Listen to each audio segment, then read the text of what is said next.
We now have in studio with us our special guest for the day.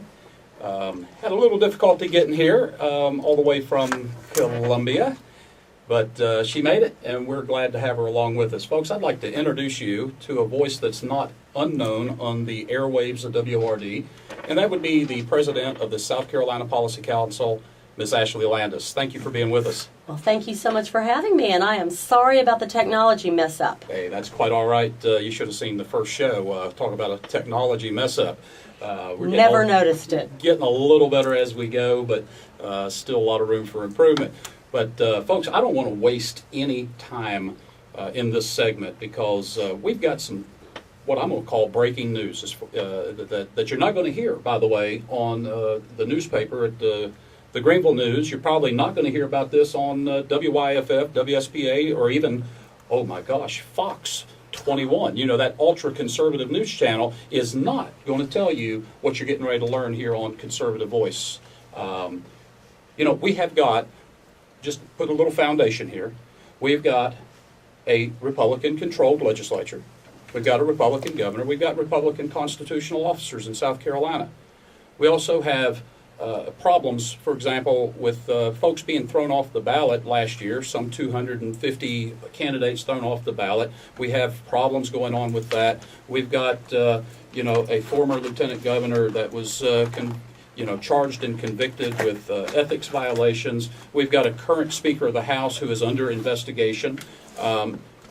You would think that, especially since the governor appointed a task force on ethics reform, that it would just sail right through because, first of all, it's the right thing to do.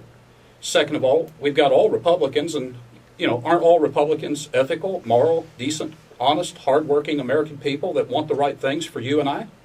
Well, let's hear what's going on with ethics reform in South Carolina, because I think, folks, you better buckle your seatbelt or sit down in your recliner and lean it way back, or you might fall out when you hear what's going on. Ashley, what's happening? Well, I'll tell you what, the good thing about me being a little bit late is there is no time for small talk, folks, so I'm going to dive right in. A bill passed last week. It passed the House committee. It passed subcommittee and full committee without a copy of the bill ever being made public or available to the public. No one could look at this piece of legislation. You mean similar to the health care bill that was passed in Washington, D.C., that we were told that we got to pass it before we know what's in it? I think this goes even a step further. I believe there was at least a text of something. Yes. That was passed. This, as far as we know, there was no text available.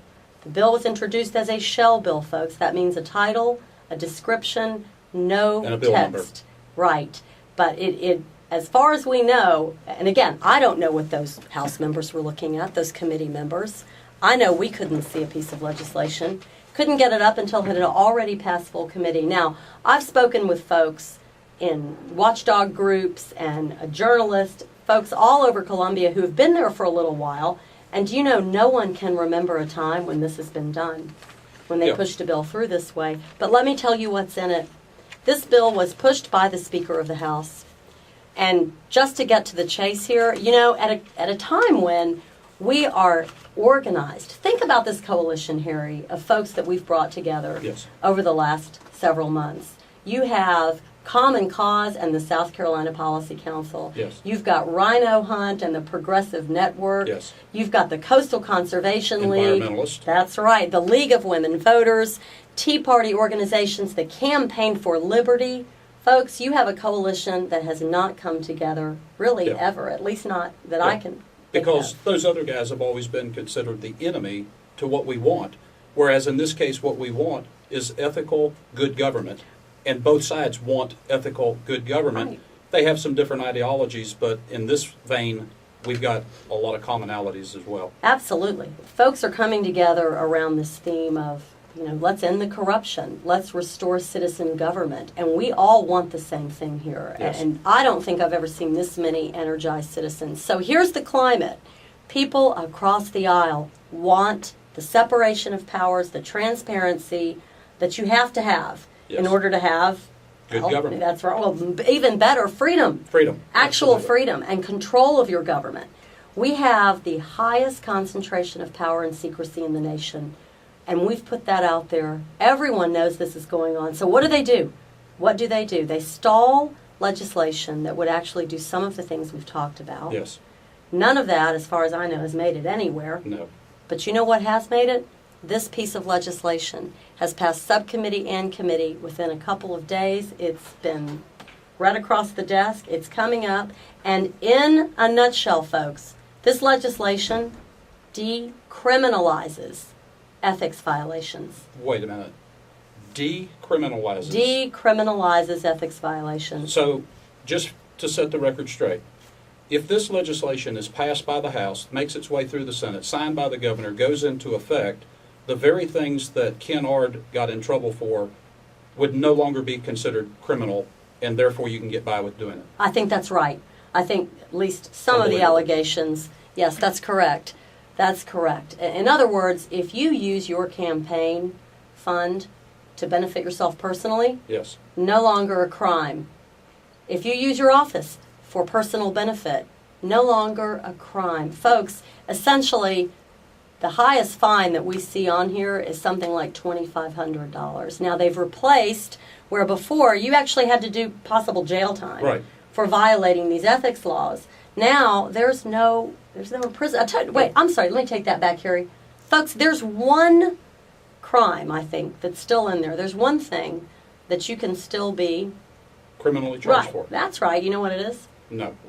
Leaking information about a complaint filed against a public official. Wait a second. So if a private individual leaks information about a complaint, correct, you can still be criminally charged. Absolutely looks that way. But the person who actually did the potential criminal activity, you got it, is not charged. Folks, that's right. This is what we're talking about when we talk about wanting to make South Carolina the freest state in the nation. How will we ever achieve any of this stuff when this is what passes for ethics in South Carolina? These folks should be absolutely ashamed. Now, we're not but about 3.5 to 4 minutes away from going into the bottom of the hour break. It's a hard break.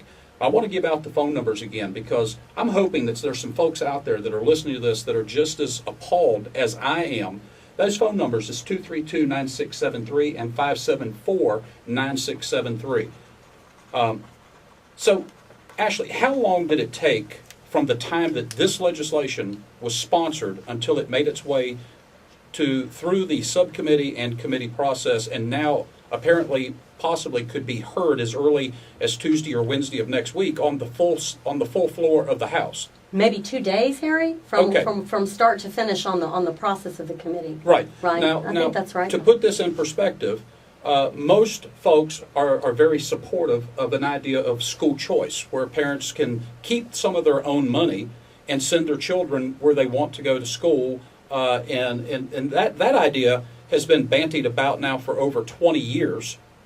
And yet, this legislation is sailing through in 2 days. And by the way, how do you do ethics reform when the ethics bill is secret? It's a secret bill. That's well put. Journalists are onto this, though, folks. This time, with the help of the citizens out there who are listening, this won't get through, we hope. Yeah. Because journalists are onto it. And, you know, there were things in this legislation that members of the committee said they didn't know was in the legislation. Well, I thought they read the legislation before they voted on it. Well, we don't know that there was any legislation, Bingo. remember? Bingo. When you have no text to vote on, how do you know what you're voting on? You don't. All right. Now, folks, what makes this really special to Conservative Voice and those of us here in the upstate, my understanding is that this bill was co-sponsored by one of our own right here in Greenville County, Representative Bruce Bannister. Representative Bannister is the House Majority Leader, is that right? Correct. And he is a co-sponsor of this bill, H3945, H3945.